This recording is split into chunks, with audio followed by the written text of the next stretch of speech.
আমি তোমাকে কি নামাজের একটা নমুনা বলবো? দেখো নামাজ কি জিনিস।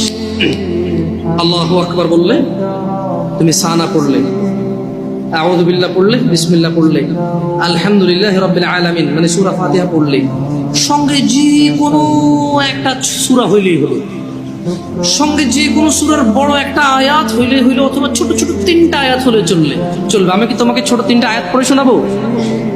আউযু বিল্লাহি মিনাশ শাইতানির রাজীম। والمرسلات عرفا فالعاصفات عصفا। দুই আয়াত হয়ে গেল। আল্লাহু আকবার। এরকম ছোট তিনটা আয়াত পড়লেই হলো। قل هو الله أحد الله الصمد لم يلد ولم يولد ولم يكن له كفوا أحد।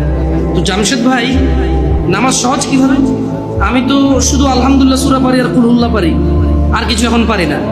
তো ঠিক আছে, তুমি প্রথম রাকাতে আলহামদুলিল্লাহ সূরা পড়ো, রুকুতে যাও। আচ্ছা, প্রথম রাকাতের রুকুতে সুবহান রাব্বিয়াল আযীম, সুবহান রাব্বিয়াল আযীম, সুবহান রাব্বিয়াল আযীম। দ্বিতীয় রাকাতের রুকুতে কি অন্য কিছু? সেম।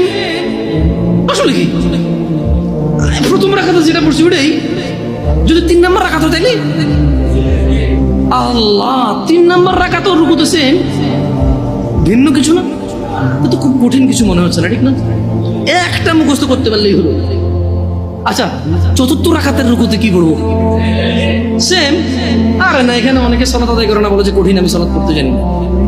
ইয়া বেতাগাবাসী, মাররা সাহেল, একদম সহজ, ওয়াল্লাহি একদম সহজ।